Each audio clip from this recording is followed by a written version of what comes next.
Creators कैसे हैं आप लोग। तो आज हम लोग करेंगे ब्रिटिश शासन में शिक्षा। तो आज हम लोग पूरा चैप्टर कंप्लीट करने वाले हैं। इसके बाद आपको इस चैप्टर में कुछ भी पढ़ना नहीं पड़ेगा। तो आज आप लोगों का फाइनल चैप्टर की लास्ट क्लास होने वाली है।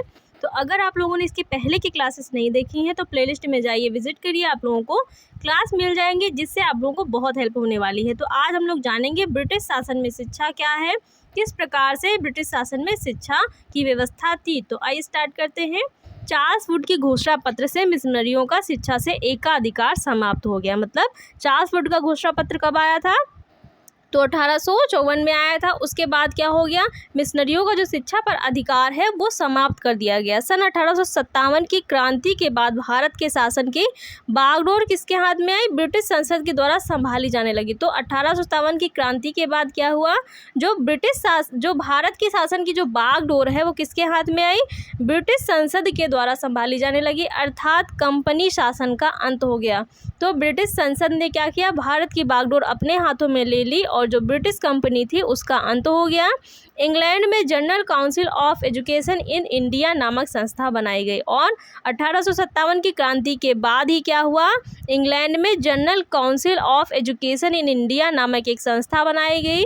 सन 1882 में भारत के तात्कालिक वायसराय लॉर्ड टिपिन ने अपनी कार्यकारिणी समिति के सदस्य सर विलियम हंटर की अध्यक्षता में प्रथम भारतीय शिक्षा आयोग की नियुक्ति की। तो प्रथम भारतीय शिक्षा आयोग किसकी अध्यक्षता में नियुक्त किया गया है? तो ये जो आपके सर विलियम हंटर है उनकी अध्यक्षता में प्रथम भारतीय शिक्षा आयोग नियुक्त किया गया। इसी आयोग को हंटर कमीशन के नाम से भी जाना जाता है। तो हंटर कमीशन किसे कहते हैं? जो प्रथम भारतीय शिक्षा आयोग है जो विलियम हंटर की अध्यक्षता में नियुक्त किया गया है और इसके अध्यक्ष विलियम हंटर थे, तो इसलिए इनके नाम पर इस कमीशन को हंटर कमीशन भी कहते हैं और प्रथम भारतीय शिक्षा आयोग भी कहते हैं। इस आयोग के सचिव कौन थे? तो इस आयोग के जो सचिव थे वो BL राइस थे। कौन थे?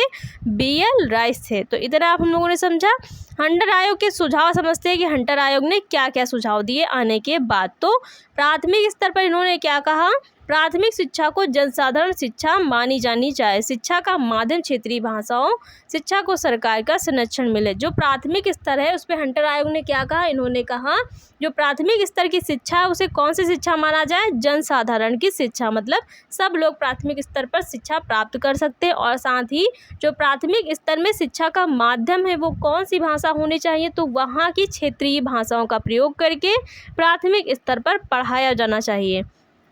दूसरा है प्राथमिक शिक्षा का पाठ्यक्रम। तो इन्होंने बताया कि प्राथमिक शिक्षा के पाठ्यक्रम में क्या क्या चीज़ें होनी चाहिए। अंक गणित क्षेत्र में प्राकृतिक एवं भौतिक विज्ञान का प्रारंभिक परिचय। इन्होंने कहा कि अंक गणित क्षेत्र में क्या होना चाहिए, प्राकृतिक एवं भौतिक विज्ञान का प्रारंभिक परिचय। कृषि, स्वास्थ्य, कलाएँ आदि माध्यमिक शिक्षा का प्रसार स्थानीय निकायों द्वारा हो। इन्होंने कहा कि जो माध्यमिक शिक्षा है उसका प्रसार किसके द्वारा किया जाए? जो स्थानीय निकाय हैं, स्थानीय संस्थाएँ हैं उनके द्वारा किया जाए। उच्च शिक्षा के विकास के लिए कॉलेजों को अनुदान देते समय उनकी व्यवस्था की पूर्ण जांच की जाए। मतलब जब उच्च शिक्षा के लिए कॉलेजों को अनुदान दिया जाए तो उस समय क्या की जाए, उनकी पूर्णतः जांच की जाए कि वो उच्च शिक्षा प्रदान करने में सुव्यवस्थित हैं या नहीं है। राजकीय विद्यालय में धार्मिक शिक्षा ना दी जाए। इन्होंने कहा जो राजकीय विद्यालय खोले गए हैं वहाँ पर किसी भी धर्म पर आधारित शिक्षा ना दी जाए, सार्वभौमिक रूप से सबको वहाँ पर पढ़ाया जाए। बालिकाओं के लिए सरल पाठ्यक्रम हो तथा उन्हें निःशुल्क शिक्षा दी जाए। इन्होंने कहा कि जो बालिकाएं हैं उनके लिए जो पाठ्यक्रम है वो सरल होना चाहिए, साथ ही उनकी शिक्षा कैसी होनी चाहिए, निःशुल्क होनी चाहिए, किसी भी प्रकार का उनसे शुल्क नहीं लिया जाना चाहिए। तो ये सब किसके सुझाव थे? हंटर कमीशन के। किसके थे? हंटर कमीशन के सुझाव थे।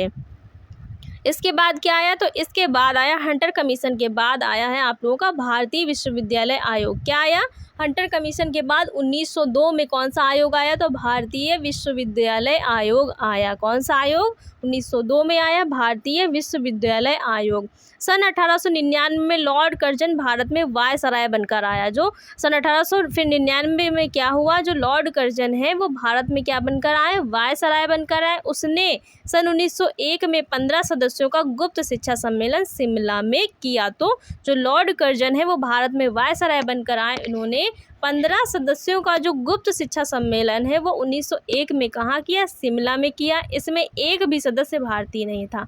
क्योंकि इनका जो ये सम्मेलन था वो गुप्त था और इन्होंने इस सम्मेलन में एक भी भारतीय सदस्य को शामिल नहीं किया। उसने 20 जनवरी 1992 को एक आयोग की घोषणा की और गुप्त सम्मेलन करने के बाद जो लॉर्ड कर्जन है उन्होंने एक आयोग की घोषणा की। कब की? तो 1992 में की, जिसका कार्यक्षेत्र था भारतीय विश्वविद्यालय की दिशा और दशा पर विचार करना। और जो लॉर्ड कर्जन है इन्होंने 1902 में जो भारतीय विश्वविद्यालय आयोग की स्थापना की, उसका कार्यक्षेत्र का क्या था? तो इस आयोग का कार्य था कि जो भारतीय विश्वविद्यालय हैं उनकी दशा और दिशा पर क्या किया जाए?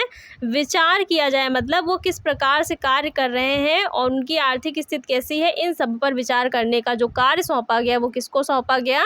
तो वो भारतीय विश्वविद्यालय आयोग को सौंपा गया। इस आयोग की सिफारिश के आधार पर सन 1904 में भारतीय विश्वविद्यालय अधिनियम बना दिया गया। और इसके बाद क्या? 1902 में क्या आया? भारतीय विश्वविद्यालय आयोग आया। और 1904 में क्या किया गया? भारतीय विश्वविद्यालय से संबंधित जो अधिनियम है वो बना दिया गया और अधिनियम के द्वारा विश्वविद्यालय की व्यवस्था में सुधार किया गया। और इस अधिनियम के तहत जितने भी भारतीय विश्वविद्यालय हैं उनकी दशा में क्या किया गया? सुधार किया गया। तो भारतीय विश्वविद्यालय आयोग किस लिए लाया गया? जो भारत में विश्वविद्यालय हैं उनकी जो दशा और दिशा है उन पर सुधार और विचार करने के लिए जो आयोग है वो लाया गया है। और इसका कानून कब बना? तो 1904 में भारतीय विश्वविद्यालय अधिनियम बना दिया गया। इसके बाद क्या आया? तो 1911 में। अभी भारतीय विश्वविद्यालय 1902 में आया, उसके बाद आपका गोखले संबंधी शिक्षा विधेयक आया। तो इन सबको एक समझ लीजिए कि स्टोरी के तरीके आप लोग अगर रिलेट करके पढ़ेंगे तभी ये चीज़ें आप लोगों के दिमाग में बैठने वाली हैं कि कौन से आयोग के बाद कौन सा आयोग आया, कौन सा आयोग के बाद कौन सा बिल पारित हुआ, या उस आयोग में क्या क्या बातें बताई गई। तो ये सब एक कहानी के तरीके समझ लीजिए कि इस आयोग के बाद ये आया, उसके बाद वो आया। फिर ऐसे आप लोग अगर याद रखेंगे तो आप लोगों को एग्जाम में हेल्प होगी, नहीं तो ऐसे आप लोग भूल जाएंगे। क्योंकि इस चैप्टर में बहुत सारे ऐसे आयोग हैं जो एक के बाद आते गए हैं और सब ने अपने अपने अलग अलग घोषणा दी हैं, सब ने अपने अलग अलग सुझाव दिए हैं। तो इसमें याद करना थोड़ा सा कठिन है। तो अगर आप लोग ऐसे रिलेट करके कुछ चीज़ें याद करेंगे या कुछ जो आयोग है उनके मेन पॉइंट याद करेंगे तो ज़्यादा साथ ही जो आप लोगों को याद करना है तो कौन सा आयोग कब आया और किसने दिया, ये सारी चीज़ें ज़रूर याद रखिएगा, ये आपके एग्ज़ाम में पूछ लिया जाता है। तो अब देखते हैं गोखले का शिक्षा संबंधी विधेयक कब आया? 1911 में आया। तो इसको गोखले का क्यों कहा जाता है? क्योंकि इसको किसने दिया है? गोपाल कृष्ण गोखले जी ने इस विधेयक को पारित किया था, इसलिए इस विधेयक को गोखले संबंधी शिक्षा का विधेयक कहा जाता है। कब आया था? 1911 में आया था। लॉर्ड कर्जन के समय में राष्ट्रीय शिक्षा की मांग प्रारंभ हो गई। जब लॉर्ड कर्जन आए, विश्वविद्यालय आयोग आया, उस समय क्या हुआ? भारत में जो शिक्षा की मांग है वो बढ़ गई। प्राथमिक शिक्षा के प्रति सरकार की उदासीनता देखकर श्री गोखले ने 16 मार्च 1911 को अपना ऐतिहासिक विधेयक केंद्रीय धारा सभा में प्रस्तुत किया। तो सरकार भारत में क्या हुआ? भारत में जब शिक्षा की मांग बढ़ गई तो जो गोखले जी हैं इन्होंने क्या किया? सरकार की उदासीनता देखी कि प्राथमिक शिक्षा के प्रति जो सरकार है वो काफ़ी उदासीन है। तो इन्होंने क्या किया? 16 मार्च 1911 को अपना एक ऐतिहासिक विधेयक केंद्रीय धारा सभा में प्रस्तुत किया। इस विधेयक का उद्देश्य प्राथमिक शिक्षा में अनिवार्यता के सिद्धांत को क्रमशः लागू करना था। और इस विधेयक का उद्देश्य क्या था? कि जो प्राथमिक शिक्षा है उसे अनिवार्य रूप से लागू कर दिया जाए, सबके लिए अनिवार्य कर दिया जाए और सब लोगों को प्राथमिक शिक्षा जो ग्रहण करना है वो अनिवार्य कर दिया जाए। तो इस जो विधेयक का उद्देश्य था प्राथमिक शिक्षा को अनिवार्य करना व सार्वभौमिक करना। तो गोखले का शिक्षा संबंधी जो विधेयक है कब आया? 1911 में आया। और इन्होंने 16 मार्च 1911 को अपने जो विधेयक इसको धारा सभा में प्रस्तुत किया। और साथ ही इस विधेयक का उद्देश्य क्या था? कि प्राथमिक शिक्षा को अनिवार्य कर दिया जाए। तो ये गोखले विधेयक का ये उद्देश्य था। इन्होंने अपने बिल में कुछ बातें कही हैं। भारत में अनिवार्य प्राथमिक शिक्षा को प्रारंभ करने का समय आ गया। इन्होंने कहा कि जो भारत है उसमें प्राथमिक रूप में जो शिक्षा है उसे अनिवार्य करने का समय आ गया है। अनिवार्य प्राथमिक शिक्षा की योजना केवल उन्हीं क्षेत्रों में लागू की जाए जहां बालकों का एक निश्चित प्रतिशत प्राथमिक शिक्षा प्राप्त कर रहा हो। इन्होंने कहा कि अनिवार्य प्राथमिक शिक्षा केवल उन्हीं क्षेत्रों में लागू की जाए जहां पर बालकों का एक निश्चित प्रतिशत जो है वो प्राथमिक शिक्षा प्राप्त कर रहा है। ऐसे क्षेत्र में लागू की जाए जहां पहले से जो बालक हैं वो प्राथमिक शिक्षा प्राप्त कर रहे हैं।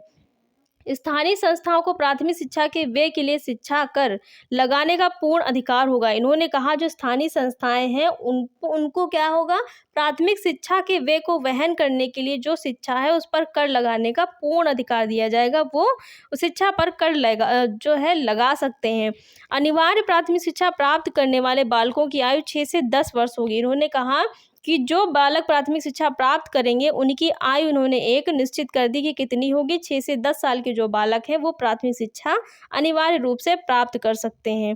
10 रुपये मासिक रूप से कम आय वाले अभिभावक के बालक से शिक्षा शुल्क ना लिया जाए। इन्होंने कहा कि ऐसे अभिभावक जो 10 रुपये मासिक शुल्क से शुल्क कमा नहीं पाते हैं, उससे उनकी आय कम है, उनसे क्या ना लिया जाए, उनसे शिक्षा शुल्क ना लिया जाए। उनके बच्चों के लिए जो पढ़ाई, जो उनके बच्चे हैं प्राथमिक स्तर पर वो शिक्षा प्राप्त कर रहे हैं, उनसे किसी भी प्रकार का शुल्क ना लिया जाए। प्राथमिक शिक्षा का व्यवहार स्थानीय बोर्ड और सरकार संयुक्त रूप से वहन करेगी। और प्राथमिक शिक्षा का जो पूरा भार है वो कौन वहन करने वाला है, तो प्राथमिक शिक्षा का जो पूरा भार है वो वहाँ के स्थानीय बोर्ड और जो सरकार है वो दोनों मिलकर के क्या करेंगी, उस भार को उठाने का कार्य करेंगी। इसमें सरकार ने कुछ विरोध किया, तो क्या किया, सरकार ने विधेयक के विरोध में निम्नलिखित तर्क दिए। तो सरकार ने ये जो विधेयक पारित हुआ गोखले जी का, इसमें सरकार ने कुछ विरोध किया। तो विरोध में सरकार ने क्या क्या कहा, इन्होंने कहा कि यह विधेयक समय से बहुत पहले रखा गया है। सरकार ने कहा कि इस विधेयक की भी जरूरत नहीं है, ये बहुत पहले आ गया है।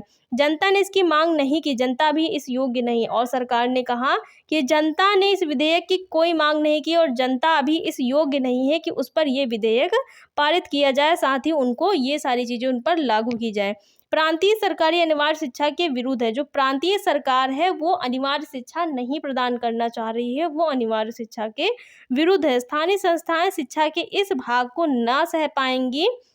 इन्होंने कहा जो स्थानीय शिक्षा संस्थाएं हैं वो शिक्षा के इस भाग को सह नहीं पाएंगे, इसका भार नहीं वहन कर पाएंगी। गोखले के अटाक तर्कों के बावजूद विधायक के पक्ष में 13 और विपक्ष में 38 मत पड़े, अर्थात जो विधेयक है वो पास नहीं हुआ। मतलब जो गोखले हैं उन्होंने अपने जो तर्क दिए, इसके पक्ष में बहुत सारे लोग नहीं थे, कुछ ही पक्ष के जो लोग हैं, कुछ ही लोग हैं, उन्होंने इनके इस विधेयक का समर्थन किया। और कितने लोगों ने किया, तो इनके पक्ष में केवल 13 लोग थे और जो विपक्ष थे मतलब इनके विरोध में 38 लोग थे। इसलिए विरोधियों का जो मत है वो ज़्यादा था और ये लास्ट में क्या हुआ कि इनका जो विधेयक है वो पास ही नहीं किया गया। अगर पास ही नहीं हुआ तो लागू भी नहीं हुआ। तो ये गोखले जी का जो विधेयक है वो हम लोगों ने जाना कब आया, 1911 में आया।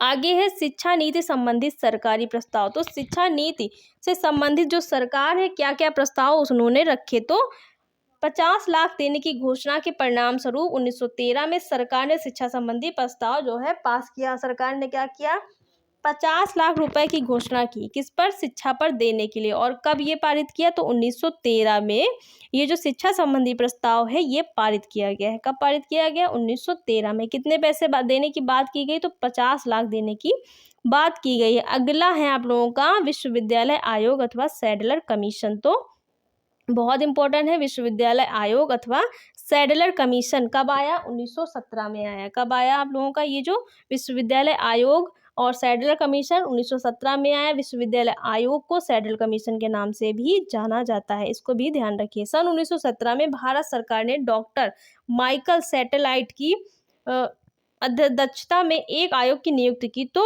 डॉक्टर माइकल सैडलर, यहाँ पर सैडलर की अध्यक्षता में एक आयोग की नियुक्ति की, जिसका कार्य कोलकाता विश्वविद्यालय की शिक्षा की जांच और इसकी दशा में सुधार करने के लिए सुझाव देना था। और इस आयोग का जो आयोग की नियुक्ति की गई, इसका कार्य क्या था कि कोलकाता में जो विश्वविद्यालय है उसकी शिक्षा की जांच करना, साथ ही उसकी दशा में सुधार करने के लिए सुझाव देना था। तो ये कार्य किसको दिया गया, विश्वविद्यालय आयोग जो आया है सैडलर जी के द्वारा जो लाया गया है उसको दिया गया। इस आयोग में विश्वविद्यालय की शिक्षा, माध्यमिक शिक्षा, स्त्री शिक्षा तथा व्यावसायिक शिक्षा के संबंध में निम्नलिखित सुझाव दिए गए। और जो सैडलर आयोग है, विश्वविद्यालय शिक्षा आयोग है, इस आयोग में क्या किया गया है, तो जो माध्यमिक शिक्षा है, स्त्री शिक्षा और व्यावसायिक शिक्षा है, इन पर बात की गई है और इनसे संबंधित कुछ सुझाव दिए गए हैं। सैडलर आयोग में आप लोगों के कब आया, 1917 में आया। तो इन्होंने क्या क्या सुझाव दिए हैं वो हम लोग जानते हैं कि विश्वविद्यालय जो आप लोगों का आयोग है इसमें क्या क्या सुझाव दिए गए। पहला है कि माध्यमिक शिक्षा के दोषों को दूर करके विश्वविद्यालय की शिक्षा में सुधार किया जा सकता है। इन्होंने क्या कहा, कि अगर विश्वविद्यालय स्तर की शिक्षा को सुधारना है तो उससे पहले की जो शिक्षा माध्यमिक शिक्षा है, जहाँ से बालक पढ़ करके विश्वविद्यालय में प्रवेश ले रहे हैं, तो माध्यमिक शिक्षा के जो दोष है उनको दूर किया जाना चाहिए। तो उससे क्या होगा, विश्वविद्यालय शिक्षा में सुधार होगा। आयोग ने कोलकाता विश्वविद्यालय की प्रमुख समस्याओं का अध्ययन किया और इस निष्कर्ष पर पहुंचा कि विद्यार्थियों की संख्या अधिक बढ़ जाने के कारण विश्वविद्यालय की शिक्षा का प्रबंध नहीं कर सकता। और जो आयोग है उसने क्या किया, कोलकाता विश्वविद्यालय की समस्याओं का अध्ययन किया। तो उनको पता चला कि जो विद्यार्थी उनकी संख्या जो है बहुत बढ़ रही है, इसके कारण जो विश्वविद्यालय है उन सभी विद्यार्थियों की बढ़ती हुई संख्या पर क्या है, शिक्षा का प्रबंध नहीं कर पा रहा है। तो इस संबंध में जो साइमन कमीशन है उन्होंने कुछ सुझाव रखे। जो विश्वविद्यालय में विद्यार्थियों की संख्या दिन प्रतिदिन बढ़ती जा रही थी, तो उस संबंध में क्या हुआ, जो शिक्षा है वो पूर्णतः प्रभावपूर्ण नहीं हो पा रही थी जितनी होनी चाहिए। तो इस संबंध में जो साइमन कमीशन है उन्होंने कुछ सुझाव दिए। उन्होंने कहा कि जो विद्यार्थियों की बढ़ती हुई संख्या है उसको कंट्रोल करने के लिए, साथ ही उन्हें प्रभावपूर्ण शिक्षा देने के लिए क्या किया जाना चाहिए, ढाका में एक आवास एवं शिक्षण विश्वविद्यालय की स्थापना की जाए। ढाका में एक और जो विश्वविद्यालय है उसकी स्थापना की जानी चाहिए, ताकि कुछ विद्यार्थी वहां पर जाकर के पढ़ेंगे। कोलकाता नगर की शिक्षा संस्थाओं को इस प्रकार पूर्ण संगठित किया जाए कि कोलकाता में भी एक विश्वविद्यालय की स्थापना हो सके। और उन्होंने कहा कि ढाका में एक आवास शिक्षण विश्वविद्यालय की स्थापना की जाए और उसके साथ ही कोलकाता में भी क्या किया जाए, एक विश्वविद्यालय खोला जाए, जिससे जो विद्यार्थियों की बढ़ती हुई संख्या है, जो जितने विश्वविद्यालय उन पर जो शिक्षा का दबाव बढ़ रहा है, जो उनके वहाँ जो विद्यार्थी उनकी भीड़ बढ़ रही है, उनकी जो संख्या उसको कुछ कम किया जा सकेगा। और नए 2 विश्वविद्यालय खोलने की अपील इन्होंने की। तो पहला कहा ढाका में और दूसरा इन्होंने कहा कि कलकत्ता में खोला जाना चाहिए। इसके बाद आप लोगों की आई हर्टाग समिति। तो हर्टाग समिति कब आई, 1927 में आई। कब आई, 1927 में। और इसका जो संपादन है, मतलब ये समिति कौन लेकर आया है, तो सर फिलिप हर्टाग लेके आए हैं। कौन लेके आए हैं, इस समिति को सर फिलिप जो हर्टाग है वो लेकर के आए हैं। कब लेकर के आए, 1927 में लेकर के आए। 1927 में ब्रिटिश लोकसभा ने भारतीय राष्ट्रीय आंदोलन से प्रभावित होकर साइमन आयोग की नियुक्ति की। जो 1927 में उसमें क्या हुआ, जो लोकसभा है वो भारतीय जो राष्ट्रीय आंदोलन हुआ उससे प्रभावित हुई, और उस आंदोलन से प्रभावित होकर उन्होंने क्या किया, साइमन आयोग की नियुक्ति की। भारतीय शिक्षा की जांच के लिए अपने सदस्य सर फिलिप हर्टाग की अध्यक्षता में एक उप समिति गठित की गई। और उन्होंने क्या किया, भारत में शिक्षा की जांच करने के लिए उन्होंने अपने ही सदस्यों में से एक सदस्य की नियुक्ति की। और वो सदस्य कौन से थे, सर फिलिप हर्टाग थे। और इन्हीं की जो अध्यक्षता है उसमें एक उप समिति और छोटी समिति बनाई गई। इस हर्टाग समिति ने सन 1929 में अपना प्रतिवेदन प्रस्तुत किया। हर्टाग समिति ने शिक्षा के प्राथमिक, माध्यमिक एवं उच्च स्तरों में सुधार हेतु बहुमूल्य सुझाव दिए। जो हर्टाग समिति आई है वो किसके नाम पर है, तो इनकी जो अध्यक्षता है वो सर फिलिप हर्टाग की अध्यक्षता में हुई, इसलिए इस समिति का जो नाम है हर्टाग समिति पड़ा।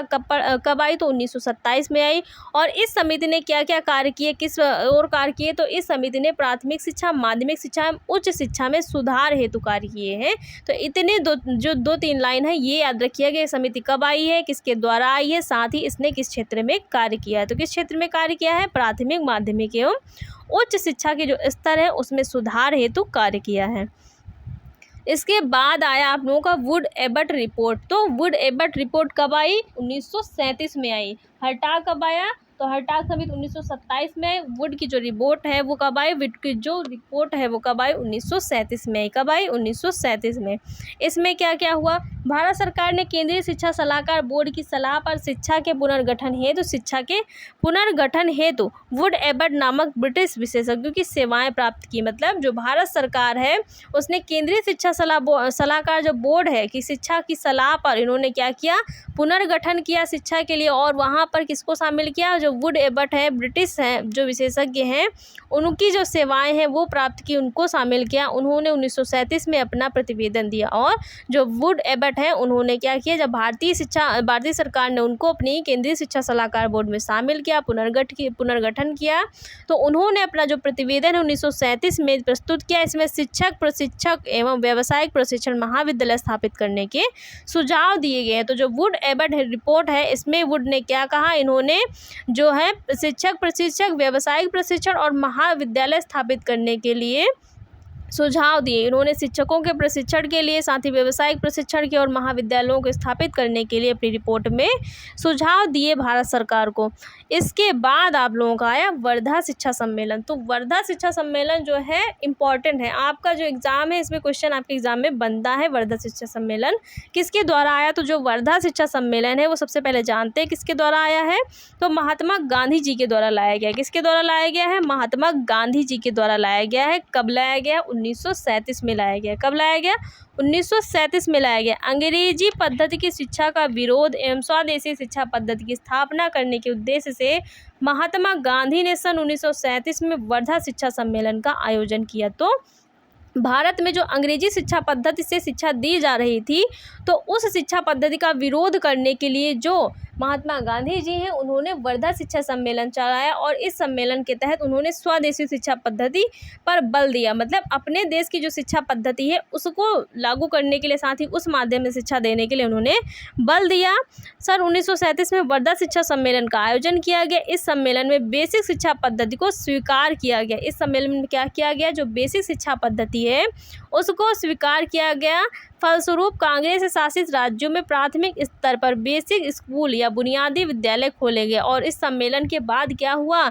जो कांग्रेस शासित राज्य है वहाँ पर क्या हुआ? प्राथमिक स्कूल खोले गए, प्राथमिक बेसिक स्कूल खोले गए और उनको ही बुनियादी विद्यालय कहा जाता है। तो जिसमें हस्तकला आधारित शिक्षा मातृभाषा के माध्यम से प्रदान की जाती है। और ये जो गांधी जी के वर्धा सम्मेलन के पश्चात जो प्राथमिक स्कूल खोले गए हैं उन विद्यालयों में क्या किया? जो शिक्षा का माध्यम है वो किसको बनाया गया है?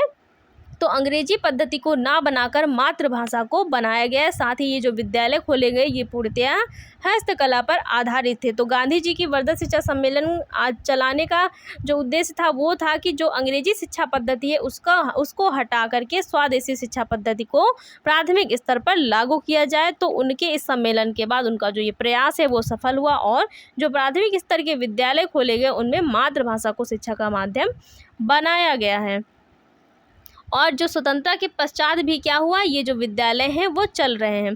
अगला है सर्जेंट योजना। सर्जेंट योजना कब आई? 1944 में आई। कब आया? तो सर्जेंट योजना 1944 में आया। इसके प्रमुख सुझाव इस प्रकार हैं। सर्जेंट योजना जब आई तो ये सर्जेंट के द्वारा दी गई थी, इसलिए इस योजना को सर्जेंट योजना कहा गया। ये भी एक ब्रिटिश थे। तो इस जो योजना है उसमें कुछ सुझाव दिए गए थे। जो आपके सर्जेंट जो ब्रिटिश थे उन्होंने क्या किया? कुछ सुझाव दिए। इन्होंने कहा पूर्व प्राथमिक या शिशु शिक्षा की व्यवस्था की जाए। इन्होंने कहा कि पूर्व प्राथमिक शिक्षा या शिशु शिक्षा की जो है व्यवस्था की जाए। बच्चों को स्कूल में भेजने से पहले ही उनके लिए कुछ शिक्षण संस्थाएं खोली जाएं। 6 से 14 वर्ष के बच्चों को अनिवार्य निःशुल्क शिक्षा दी जाए। उन्होंने कहा जो बच्चे 6 से 14 साल के हैं उनको प्राथमिक स्तर की जो शिक्षा है वो अनिवार्य और निःशुल्क दी जाए। आधारभूत शिल्प के माध्यम से बुनियादी शिक्षा दी जाए। उन्होंने कहा जो शिक्षा है वो आधारभूत होनी चाहिए, साथ ही शिल्प पर आधारित होनी चाहिए और बुनियादी होनी चाहिए। शिक्षा का माध्यम इन्होंने नहीं बताया क्या होना चाहिए, तो इन्होंने भी बताया कि शिक्षा का जो माध्यम है वो मातृभाषा होना चाहिए। 10 से 40 वर्ष के निरक्षर प्रौढ़ों के लिए शिक्षा की व्यवस्था हो। जो सर्जेंट योजना है उन्होंने कहा कि जो 10 से 40 वर्ष के ऐसे व्यक्ति हैं जो निरक्षर हैं, शिक्षा नहीं प्राप्त कर पाए, उनके लिए भी अलग से शिक्षा की व्यवस्था की जाए। आवासीय शिक्षक प्रशिक्षण संस्थान में निःशुल्क शिक्षा दी जाए। इन्होंने कहा जो आवासीय शिक्षक प्रशिक्षण संस्थान है जहाँ पर बच्चे रहकर के शिक्षा प्राप्त करते हैं वहाँ पर निःशुल्क शिक्षा दी जाए और त्रिवर्षीय स्नातक पाठ्यक्रम शुरू किया जाए। तो इन्होंने कहा कि 3 वर्ष का जो स्नातक पाठ्यक्रम है वो भी शुरू किया जाए। तो अभी तक ये बात किसी ने नहीं कही थी। ये बात किसने कही कि 3 जो वर्ष का स्नातक पाठ्यक्रम शुरू किया जाए? तो वो किसने कहा? जो सर्जेंट जो आपका योजना आया 1944 में आया, उसमें कहा गया कि 3 वर्षीय जो स्नातक पाठ्यक्रम है उसको भी शुरू किया जाना चाहिए। तो ये सारी बातें जो हैं वो अभी तक हम लोगों ने की कि कौन आया और किस सन में आया, कौन सा आयोग या वो कमीशन लेकर के आया। तो ये सारी चीज़ें अब हम लोगों ने जानी है। अब जानते हैं अंग्रेजी शिक्षा प्रणाली के गुण। क्या जानेंगे? अंग्रेजी शिक्षा प्रणाली के गुण कौन कौन से हैं, तो इसको समझते हैं। अब तक हम लोगों का जो कमीशन आयोग था वो सब समाप्त हो गया। अब अंग्रेजी शिक्षा प्रणाली के गुण हम लोग जानने वाले हैं। तो पहला है वैज्ञानिक पद्धति। पहला क्या है? वैज्ञानिक पद्धति। तो इसमें क्या कहा गया? भारत में अंग्रेजी शिक्षा के माध्यम से वैज्ञानिक प्रगति हुई। भारतीयों ने व्यक्तिगत प्रयास से विज्ञान के अध्ययन के लिए नवीन शिक्षण संस्थाओं का निर्माण किया। मतलब भारत में क्या हुआ, भारत में जो अंग्रेज आए उनके कारण क्या हुआ, कुछ अच्छे कार्य भी हुए, कुछ बुरे कार्य भी हुए। अंग्रेजों ने भारत में रह करके कुछ अच्छे कार्य भी किए और बहुत सारे बुरे कार्य किए। तो उन अच्छे कार्यों में एक था कि वैज्ञानिक प्रगति हुई भारत में। भारतीयों ने व्यक्तिगत प्रयास से विज्ञान के अध्ययन के लिए नवीन शिक्षण संस्थाओं का निर्माण किया। और जो भारतीय थे उन्होंने क्या किया, उन्होंने व्यक्तिगत प्रयास से जो विज्ञान के अध्ययन के लिए नई शिक्षण संस्थाओं का निर्माण किया। अगला है भारतीय समाज का सुधार। भारत में ब्रिटिश शासनकाल में अनेक सामाजिक कुरीतियां व्याप्त, जैसे सती प्रथा और बाल विवाह, छुआछूत, जाति भेद आदि। अंग्रेजी शिक्षा से प्रभावित होकर विद्वानों, समाज सेवकों ने इन कुरीतियों के विरुद्ध आंदोलन किया तथा कुछ सीमा तक उन्हें सफलता प्राप्त हुई। मतलब भारतीय समाज में बहुत सारी कुरीतियां व्याप्त थी, जैसे बाल विवाह, छुआछूत की जो प्रथा है वो थी, और जातिगत भेदभाव था। लोग एक दूसरे को बहुत ही, जो निम्न जात के होते थे उनको बहुत ही हेय दृष्टि से देखा जाता था। तो ये सारी चीज़ें थी। लेकिन अंग्रेजी शिक्षा शासन में क्या हुआ, जो लोग हैं वो, जो अंग्रेज विद्वान हैं उनसे प्रभावित हुए और कुछ सीमा तक जो ये कुरीतियां हैं इनका जो विरोध किया गया, इनको हटाने के लिए आंदोलन चलाया गया और कुछ सीमा तक क्या हुआ, इनको कम करने में सफलता मिली। अगला है प्राचीन भारतीय साहित्य और संस्कृति का अध्ययन। कई अंग्रेज विद्वानों ने संस्कृत भाषा का अध्ययन करके संस्कृत की पुस्तकों का अंग्रेजी में अनुवाद किया, जिससे पश्चिमी बौद्धिक जगत में प्राचीन भारतीय साहित्य एवं संस्कृत के प्रति जिज्ञासा उत्पन्न हुई। भारतीयों में भी साहित्य और संस्कृत के प्रति पुनः रुचि जागृत हुई। तो जो अंग्रेज थे उन्होंने क्या किया, वो बहुत समय से भारत में रह रहे थे, तो उन्होंने क्या किया, भारत के जो प्राचीन ग्रंथ हैं उनको पढ़ा, तो उन्हें वो जो चीज़ें हैं, वेद हैं, ये सब अच्छे लगे। तो उन्होंने क्या किया, इनकी संस्कृत भाषा को इनको क्या किया, अंग्रेजी में अनुवाद कर दिया। तो उन्हीं जो पुस्तकें हैं उनको अंग्रेजी में भी इन्होंने अनुवाद करके छाप दिया। तो ये था कि भारतीय जो साहित्य और संस्कृत है उसका अध्ययन अंग्रेजों ने किया और उसका जो प्रसार है अपने वहाँ की जो संस्कृत है वहाँ पर जा कर के किया। किस प्रकार से, तो यहाँ की जो संस्कृत भाषा के जो वेद ये सारी चीज़ें थी उनको अंग्रेजी भाषा में परिवर्तित करके वहाँ पर वो ले करके गए। तो इन सब से क्या हुआ, भारतीय इतिहास के जो यहाँ के लोग थे वो भी प्रभावित हुए और उनकी भी अपने साहित्य और संस्कृत के प्रति जो जिज्ञासा है उनको जानने की वो जागृत होने लगी। ललित कलाओं का विकास। भारत सरकार ने ललित कलाओं के विकास के लिए मुंबई, मद्रास और कोलकाता में कला विद्यालय स्थापित किए। भारत सरकार ने क्या किया, ललित कलाओं के विकास के लिए 3 जगह विद्यालय स्थापित किए। कहाँ किए, मुंबई, मद्रास और कोलकाता में कला विद्यालय स्थापित किए। शिक्षा प्रसार के लिए नवीन साधनों का विकास किया गया और शिक्षा के प्रसार के लिए अंग्रेजी शिक्षा प्रणाली में वैज्ञानिक प्रगति के कारण प्रिंटिंग प्रेस, चलचित्र, रेडियो आदि के कारण शिक्षा प्रसारण में सहायता मिली। तो शिक्षा के प्रसार के लिए नए नए साधनों को खोजा गया और उनका जो है विकास किया गया। और वो नए साधन कौन से थे, तो वो चलचित्र था, प्रिंटिंग प्रेस था, रेडियो था। इन सब का जो है नवीन साधनों का विकास किया गया और इनसे शिक्षा के प्रसार में काफ़ी सहायता प्राप्त हुई। तो ये सारे थे अंग्रेजी शिक्षा प्रणाली के गुण। आप समझते हैं अंग्रेजी शिक्षा प्रणाली के दोष क्या थे, इन्होंने क्या क्या जो है बुरे कार्य किए भारत में रह करके।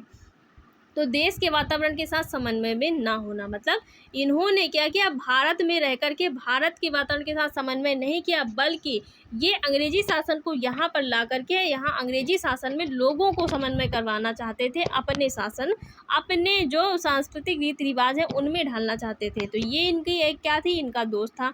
देश की आवश्यकताओं की अवहेलना, इन्होंने देश की आवश्यकताओं की अवहेलना की, बल्कि अपना जो शासन है वो चलाने का प्रयास किया, अपने अनुसार जो है देश को चलाने की इन्होंने जो कार्य है वो किया और इन्होंने जो देश की आवश्यकता है उसकी बिल्कुल ही अवहेलना कर दी, उसको अनदेखा कर दिया। शिक्षा के उद्देश्यों का स्पष्ट एवं स्वास्थ्यपरक होना, इन्होंने शिक्षा के उद्देश्य जो थे वो स्पष्ट और स्वास्थ्यपरक थे, इन्होंने उन पर ज़्यादा विशेष ध्यान नहीं दिया। धार्मिक भावनाओं की अपेक्षा स्वदेशी शिक्षण संस्थाओं की पहचान, इन्होंने क्या की, धार्मिक भावनाओं की अपेक्षा इन्होंने स्वदेशी शिक्षण संस्थाओं की पहचान की। जो इनके यहाँ की शिक्षण संस्थाएं थीं उनको यहाँ पर कार्य करने के लिए जो है ये लेकर के आए। देसी माध्यम से चलने वाले शिक्षण संस्थानों को हीन भाव से देखना, और यहाँ पर जो शिक्षण संस्थान चलते थे भारतीय शिक्षा प्रणाली के माध्यम से चलते थे, भारतीय भाषा के माध्यम से जो चलाए जाते थे उनको ये बहुत ही हीन दृष्टि से देखते थे, हीन भावना से देखते थे और उन सब में ये अंग्रेजी माध्यम जो है लागू करना चाहते थे। तो ये इनका क्या था, दोष था। अधोगामी निस्यंदन सिद्धांत का अनुसरण, इन्होंने क्या किया, अधोगामी निस्यंदन सिद्धांत का अनुसरण किया। इन्होंने जो है उच्च वर्ग को केवल शिक्षा देने के लिए कार्य किया और निम्न वर्ग को शिक्षा देने का कार्य नहीं किया। तो अंग्रेजों ने बहुत सारे बुरे कार्य भी किए भारत में रह कर के। कहा जाता है ना कि जो एक इंसान होता है उसके अंदर कुछ बुराइयां होती हैं, कुछ अच्छाइयां भी होती। तो इन्होंने बहुत सारे बुरे कार्य भी किए, लेकिन बहुत सारे जो है इन्होंने कुछ अच्छे कार्य भी किए हैं जो हमारे लिए जो है विकास का कार्य ये लोग कर गए। तो उन सब से हम बहुत सारे जो चीज़ें हैं वो सीखने को मिली हैं। तो इनके अंदर कुछ बुराइयां भी थी, अच्छाइयां भी थी। जो इन्होंने अच्छे कार्य किए उनको हम लोगों ने ग्रहण कर लिया, जो इनके बुरे कार्य थे उनको क्या किया गया, उनको दूर कर दिया गया है। तो अंग्रेज़ों ने बहुत सारे जो है भारत में रहकर बहुत अत्याचार किया, बहुत लूटपाट की, बहुत बुरे कार्य किए, लेकिन कुछ जो अच्छे कार्य किए हैं उनको भी याद रखा गया है। इनके बुरे कार्यों को तो बहुत ज़्यादा याद रखा गया, लेकिन जो अच्छे कार्य इन्होंने किए हैं उसको भी क्या किया, ध्यान रखा गया, उन पर कार्य किया गया। तो ये था हम लोगों का चैप्टर, पूरा फिनिश हो गया है। हम लोगों ने पूरा चैप्टर कंप्लीट कर लिया। बहुत बड़ा आप लोगों का चैप्टर था, इसलिए आज पूरा हम लोगों ने कंप्लीट कर लिया, क्योंकि बार बार वही चैप्टर करके आप लोग भी बोर हो गए होंगे। तो अब हम लोग इसके कल एमसीक्यू क्वेश्चन करेंगे और कल आप लोगों का इस चैप्टर से एमसीक्यू क्वेश्चन होने वाले हैं। तो कल आप लोग क्लास जरूर अटेंड करिएगा, ताकि आप लोगों को पता चल सके कि आप लोगों ने कितना सीखा इस चैप्टर में। अगर आप लोगों ने सारी क्लासेस देखी होंगी तो अगर ध्यान से पढ़ा होगा तो क्वेश्चन आप लोगों के मुश्किल ही गलत होंगे, क्योंकि बहुत सारी चीज़ें थोड़ा सा इसमें याद करने वाला ज़्यादा, फैक्ट वाली चीज़ें ज़्यादा हैं। तो अगर फैक्ट वाली चीज़ें आप लोग ज़्यादा ध्यान देंगे तो आप लोगों के लिए हेल्पफुल होंगी, क्योंकि एग्जाम में इनसे क्वेश्चन बनते हैं। तो गाइस, आप लोगों को क्लास कैसी लगी? अगर क्लास अच्छी लगी हो तो वीडियो को लाइक, शेयर और चैनल को सब्सक्राइब करिएगा। Thanks for watching guys.